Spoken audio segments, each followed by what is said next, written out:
When was the last time your doctor asked about your vitamin K2 levels? If you're like most people over 50, the answer is probably never. Your doctor has likely checked your vitamin D, maybe your B12, possibly your iron. But vitamin K2, it rarely comes up in routine health conversations, despite the fact that deficiency in this nutrient could be silently contributing to some of the biggest health concerns you face after 50. We're talking about bone density, cardiovascular health, and the chronic inflammation that underlies so many age-related conditions. Yet this crucial vitamin remains in the shadows of mainstream medical practice. I'm going to tell you what vitamin K2 does, why it matters more after 50, and how to get enough of it. By the end, you'll understand why some researchers are calling K2 the missing link in age-related disease prevention. First, let's clear up some confusion. When most people hear vitamin K, they think of vitamin K1, the form found in leafy greens that helps with blood clotting. Vitamin K2 is different, very different. While K1 primarily handles blood coagulation and stays in your liver, K2 has a completely different job. It acts as a traffic controller in your body, telling calcium where to go. It activates proteins that deposit calcium into your bones and teeth where you want it, and removes calcium from your arteries and soft tissues where you don't want it. This distinction is critical. You can eat all the kale and spinach in the world and get plenty of K1, but you'll still be deficient in K2. They're not interchangeable, and K2 is much harder to come by in the modern diet. Without K2, calcium doesn't know where to go. It might end up hardening your arteries when it should be strengthening your bones. This is called the calcium. Your body faces several challenges that make vitamin K2 more important than ever. First, bone density naturally begins to decline, especially in women after menopause.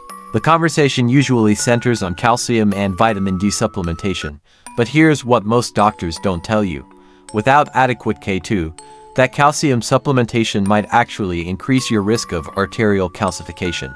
Studies have shown that populations with higher K2 intake have significantly lower rates of both osteoporosis and heart disease. This isn't coincidental.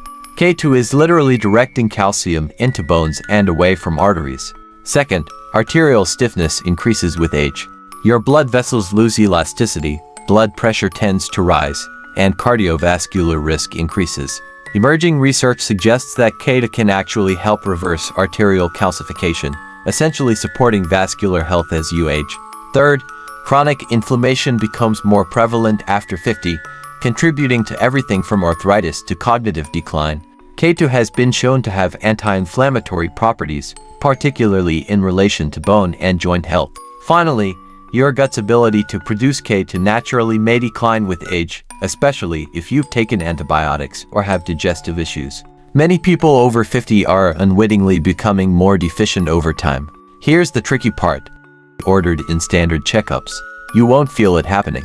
Instead, the signs are subtle and often attributed to normal aging.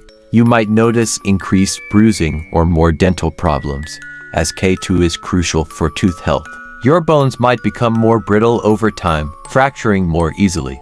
Perhaps most concerning, arterial calcification happens silently over years.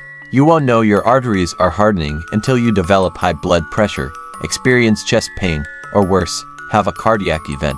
The challenge is that by the time these symptoms become noticeable, you've likely been deficient for years, and significant damage may have already occurred. Let me share some research that should be front-page health news but somehow remains buried in scientific journals. The Rotterdam study, one of the largest studies on K2, followed over 4,800 people for 7 years. The findings were remarkable.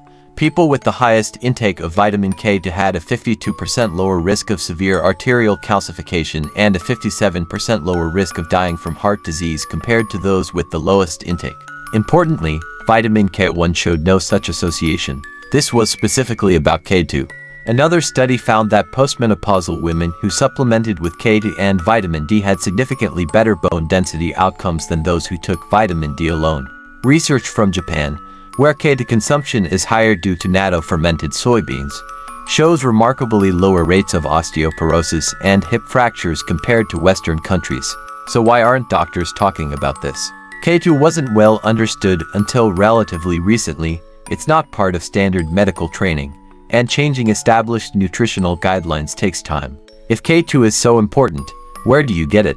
Unfortunately, The modern Western diet provides very little. The richest source by far is natto, a traditional Japanese fermented soybean dish. Just one serving provides more K than most people get in a week.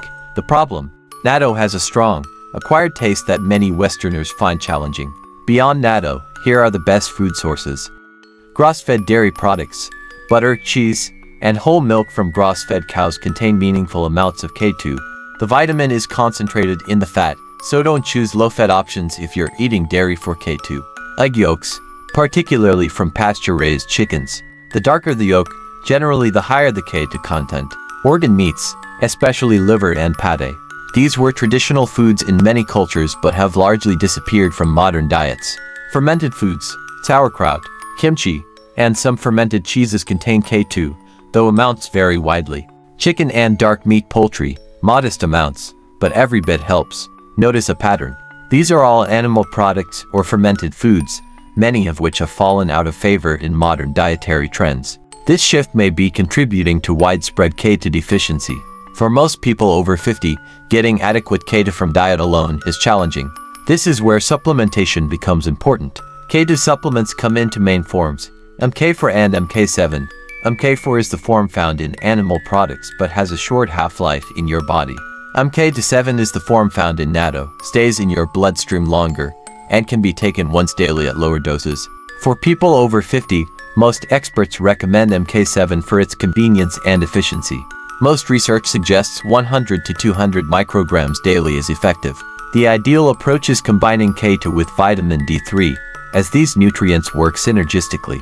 Vitamin D helps your body absorb calcium, while K2 directs that calcium to the right places.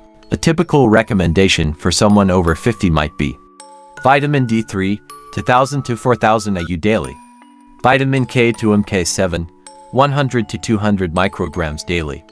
Magnesium, 300 to 400 milligrams daily.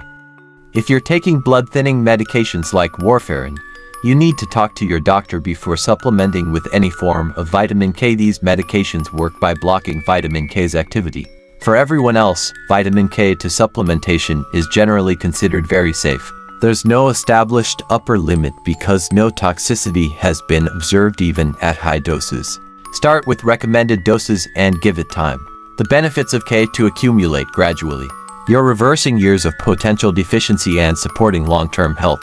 Also, remember that K2 is fat-soluble, meaning it's best absorbed when taken with a meal that contains some dietary fat.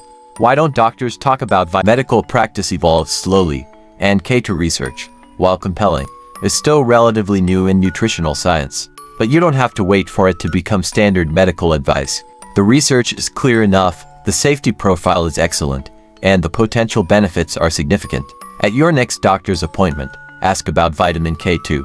Ask whether it makes sense for you given your health profile, especially if you're taking calcium or vitamin D supplements, or if you have concerns about bone density or cardiovascular health. In the meantime, consider adding K2-rich foods to your diet. Try grass-fed butter, enjoy egg yolks, incorporate fermented foods. And if dietary sources aren't realistic, a quality K2 MK7 supplement is a small investment in long-term health. Think of K2 as insurance for your bones and blood vessels. It's working behind the scenes, ensuring that calcium ends up where it belongs and stays out of places where it can cause harm. After 50, you can't afford to ignore the nutrients that matter most. Vitamin K2 deserves a place alongside vitamin D and omega-3 south in your daily health routine. Your future self, with strong bones, flexible arteries, and the vitality to enjoy every year ahead, will thank you for paying attention to the vitamin your doctor rarely mentions.